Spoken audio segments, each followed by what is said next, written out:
Radio. Les Français parlent au français. Je n'aime pas la blanquette de veau. Je n'aime pas la blanquette de veau. Sud Radio Berkov dans tous ses états. Et ça continue encore et encore. Le premier producteur de pétrole et de gaz chinois se désengage du Canada, des États-Unis et du Royaume-Uni après avoir dû se retirer de la bourse de New York, conséquence de la guerre Russie, de l'invasion russe en Ukraine. Et ce n'est qu'un début, le combat continue plus fort que jamais. On en parle tout de suite. Sud Radio Berkov dans tous ses états. Lanceur d'alerte. Vous avez reconnu Pink Floyd et son tube, on peut le dire, Money. Eh oui, l'argent, le nerf de la guerre, ce n'est pas par hasard qu'on dit cela. Hein. Et puis qu'est-ce qui se passe là? Eh bien voilà, ce que je viens de vous dire quand même, le premier producteur de pétrole et de gaz chinois se retire de la bourse de New York parce que, on a dit les États-Unis, on dit à la Chine, attention, si vous achetez encore du pétrole russe sous sanction, vous allez voir ce que vous allez voir. Et encore une fois, ce n'est qu'un début. Qu'est-ce qui se passe? Anis Lagenève, bonjour. Bonjour. Bonjour. Alors, Anis, on est toujours content de vous recevoir. Vous êtes un ancien trader et vous suivez absolument toute cette guerre à côté de la guerre et qui prend des proportions tout à fait, je ne dirais pas dantesques, mais très fortes. On a vu l'Arabie Saoudite vendre du pétrole à la Chine, peut-être en yuan. Qu'est-ce qui se passe avec la Chine, l'Inde, la Russie, l'Afrique, tout cela, tous ces pays émergents? Qu'est-ce qui se passe effectivement avec la Banque Centrale Européenne par rapport à ces renflouements divers et variés? Alors on voudrait comprendre, est-ce que c'est l'amorce, Anis Lagenève, ce que vous voyez, d'une guerre à la fois monétaire et économique entre l'Occident tel qu'on le connaissait avec le dollar roi et l'euro qui suivait comme le petit cheval blanc, et les autres qui sont en train de basculer, ou on n'est pas encore là? Cette histoire de guerre monétaire, c'est exactement ce qui se passe derrière la guerre qui se passe en Ukraine, en fait. Ouais. En fait, ce qu'on est en train de vivre, c'est une guerre à la fois économique et monétaire entre deux blocs. D'un côté, on a le bloc, comme vous le dites, de la zone dollar, ouais, et de la zone euro aussi qui suit. Donc ça, c'est plutôt le bloc occidental. Et de l'autre côté, on a le bloc justement des anciens pays émergents, mais qui ont grandi aujourd'hui. C'est ce qu'on appelle plutôt les BRIC. Et dans les BRIC, il y a la Chine, la Russie, il y a l'Inde, il y a peut-être le Brésil, il y a l'Iran qui veut s'allier à ces pays-là. Ouais. Et en fait, justement, toute cette guerre monétaire est en train de se concentrer militairement en Ukraine. C'est-à-dire que derrière la guerre en Ukraine, il y a une guerre pour la monnaie et pour l'énergie. C'est-à-dire c'est une guerre énergétique à la fois, non pas seulement monétaire. Parce que ce qui donne de la valeur à la monnaie, c'est aussi l'énergie. Et on l'a vu dernièrement. Les matières premières en général. Enfin, en général. Dernièrement, on a vu que quand il y a eu les premières sanctions contre la Russie, le rouble a tanké. C'est-à-dire que juste avant l'invasion en Ukraine, on pouvait échanger avec $1, on pouvait avoir 80 roubles. Oui. Derrière, dès qu'il y a eu les sanctions, avec justement le bannissement de SWIFT de plusieurs banques russes, etc., et le bannissement de toute activité en Russie de Visa et de Mastercard, ce qui s'est passé, c'est que le rouble a tanké et il fallait pour $1, on pouvait avoir 130 roubles. C'est-à-dire que quelqu'un qui voulait... De 80 à 130 roubles pour $1. C'est énorme en quelques semaines. Et c'était une vraie punition à ce moment-là. Mais alors qu'est-ce que ça veut dire pour que les gens comprennent, c'est que les Russes qui avaient des roubles dans leur compte en banque, en réserve, en épargne, en fait, ont perdu en pouvoir d'achat, un pouvoir d'achat énorme, quasiment de l'ordre de 40%. C'était Bruno Le Maire qui disait à ce moment-là, nous allons mettre à zéro l'économie russe. C'était ça. Mais ça a changé depuis. Exactement, parce que Poutine, je pense qu'il est entouré de genres d'échecs. Et en fait, ils avaient peut-être un coup d'avance sur nous. Et alors, ce qu'ils ont fait, c'est qu'ils ont fait exactement ce qui a donné le pouvoir, ce qu'on appelle le pouvoir exorbitant au dollar. C'est un pouvoir hégémonique. Et c'est quoi ce pouvoir? C'est de pouvoir faire en sorte que le dollar, au départ, avec les accords de Bretton Woods, soit adossé à l'or. Mais depuis 71, on est dans la continuité. Même si les accords de Bretton Woods officiellement ont été arrêtés par Nixon, on est quand même dans la continuité. Grâce à quoi?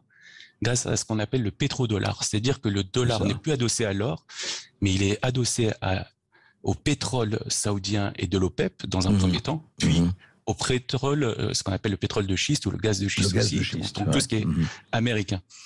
Et c'est pour ça que justement les États-Unis ont un besoin d'avoir l'OTAN et d'avoir justement pour maintenir cette hégémonie, justement de punir tous ceux qui remettraient en cause ce pouvoir exorbitant. On l'a connu avec Saddam Hussein qui a essayé de dédollariser son économie, qui a vendu toutes ses réserves et qui a décidé d'échanger son pétrole en euros.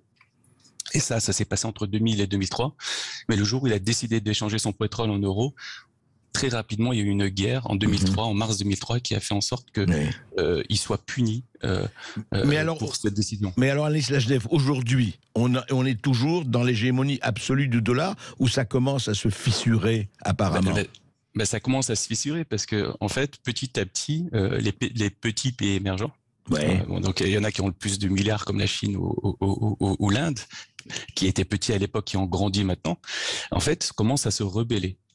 Et un des premiers pays à s'être rebellé, c'est la Russie, dès 2014. C'est-à-dire que dès que, en 2014, quand ils ont envahi la Crimée, ils ont été sanctionnés par les États-Unis grâce à un système, ce qu'on appelle c'est une messagerie bancaire en gros.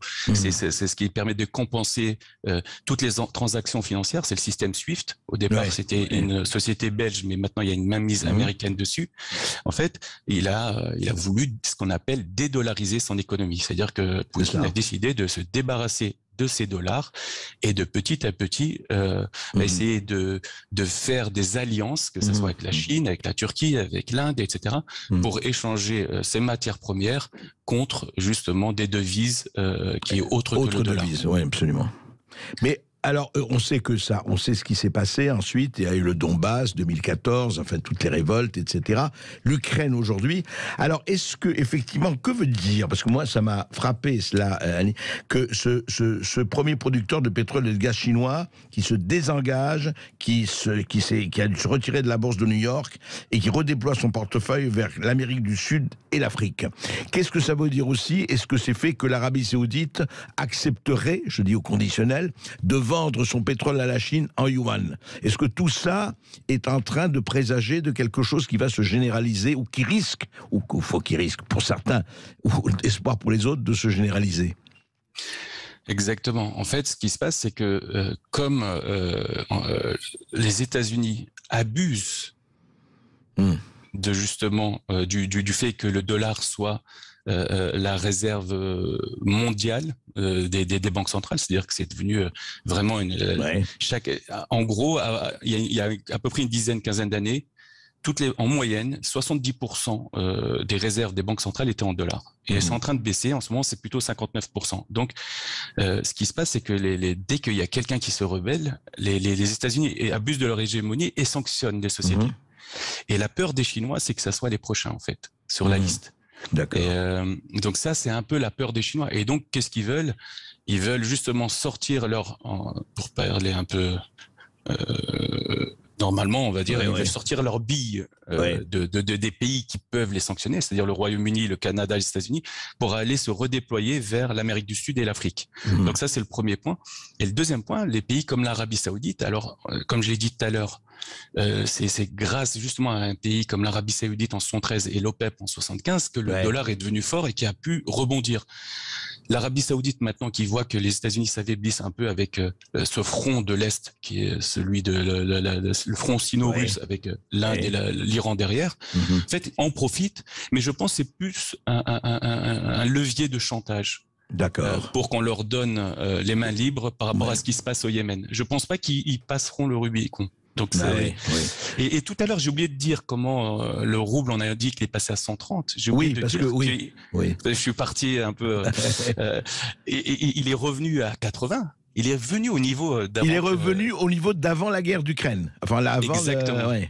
Exactement. Et comment il a fait ça, le petit roublard? Il a justement dit que on allait échanger son pétrole et son gaz en roubles seulement. Ah oui, oui, Donc- il ne donc- vendait son pétrole et son gaz qu'en roubles. Oui, oui, absolument. Voilà, exactement. Ben, Ouais. il a utilisé la tactique qu'utilisent les États-Unis, c'est-à-dire obliger le monde Ouais, entier ouais, à échanger toutes les matières premières en dollars. Et vous avez vu que, comme d'ailleurs c'est intéressant, je ne sais pas si l'Allemagne va payer en roubles ou en continuant en dollars, mais l'Allemagne a proposé, alors l'Allemagne cœur de l'Europe a donné une fin de non-recevoir à ceux qui lui disaient qu'il faut qu'ils arrêtent d'acheter du pétrole russe, quoi. Il a dit attendez, nous on n'a pas les moyens, nous on continue.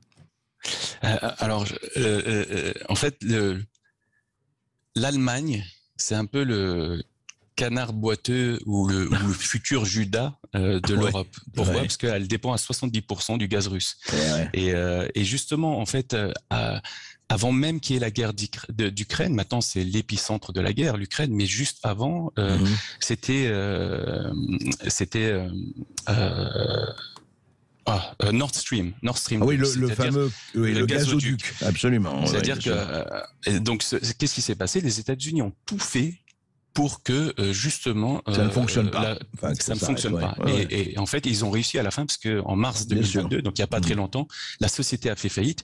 Et ça, c'est 55 milliards de mètres cubes par an. Ouais. Ce qui est gigantesque. Pourquoi et comment ont fait les États-Unis ? Ils ont été jusqu'à sanctionner non pas des sociétés russes ou chinoises, mais des sociétés européennes. Oui, qui participaient à ce gazoduc, absolument. Exactement. Ouais. Et l'Allemagne ne peut pas faire autrement. Elle est obligée justement de continuer. L'Autriche a un peu laissé tomber cette directive européenne. Et Anis Lajnev, juste un mot, le paradoxe va jusqu'à actuellement, l'Allemagne se fournit de gaz russe par un gazoduc qui passe à travers l'Ukraine. Donc l'Ukraine continue effectivement à toucher des émoluments et à laisser passer le gaz russe.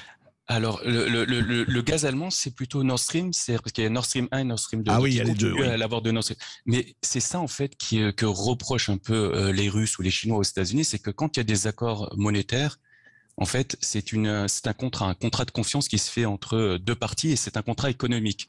Et rien ne peut faire en sorte que la guerre puisse remettre en question ce contrat. C'est en gros, c'est des gens de parole, etc.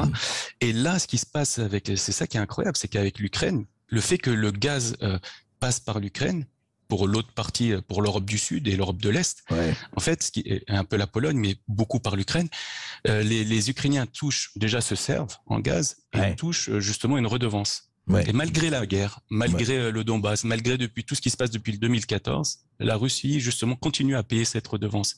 C'est-à-dire que quand Zelensky va dans tous les parlements européens et du monde et nous demande de sanctionner le gaz russe, lui-même ne le sanctionne pas. Lui-même continue de toucher une redevance. Et c'est pour ça en fait que l'Ukraine est un peu l'épicentre parce que beaucoup du gaz russe passe par l'Ukraine et c'est un levier contre la Russie. Bien sûr. Aimerait bien Et alors Anis, dernière question, et on va en reparler avec vous bien sûr, parce que tout ça n'est pas fini. Est-ce que ce contrat de confiance dont vous parlez pour la monnaie, vous dites il y a des guerres, etc., mais il doit y avoir un accord, et si cet accord est rompu parce qu'il y a une guerre, ça ne va plus. Est-ce que vous avez l'impression que pour tous ces pays-là, y compris les pays émergents, le contrat de confiance avec les États-Unis ou autres est en train de... Enfin, non pas n'existe plus, mais en train d'être sérieusement ébréché. Largement, en fait. Alors là, on est dans une période de crise, et quand il y a une période de crise, le dollar se valorise un peu. Mais ça, c'est vraiment quelque chose à court terme. Mais à long terme, il est certain que la dédollarisation du monde s'est accélérée avec cette guerre en Ukraine, s'est accélérée avec les sanctions contre la Russie en 2014. Là, c'est accéléré encore plus. Et je pense qu'on est en train justement de voir la fin de l'hégémonie du dollar et peut-être la mise en place d'un nouvel ordre mondial alternatif. C'est-à-dire qu'on risque de retourner dans cette guerre froide avec une bipolarisation du monde, avec d'un côté le bloc de l'Est et le bloc de l'Ouest. Alors, je vais dire aux gens, parce que dès qu'on parle de nouvel ordre mondial, ça fait un peu complotiste, etc. C'est en date du 17 mars, c'est The Economist, qui est l'hebdomadaire principal sur l'économie ici au UK, qui est justement attitré sur cette nouvel ordre nouvel ordre mondial alternatif. En tout cas, c'est très intéressant, c'est très éclaircissant, c'est vrai. Ça apporte beaucoup de questions et merci Anis Lajnev, on continuera. Merci à vous. Et c'est drôle que vous ayez utilisé la formule roublard, puisque c'est une formule d'André Berkoff lui-même qui parlait à l'époque d'une alliance potentielle du rouble et du dollar au moment de la présidence Trump. On se retrouve dans un instant pour les perles.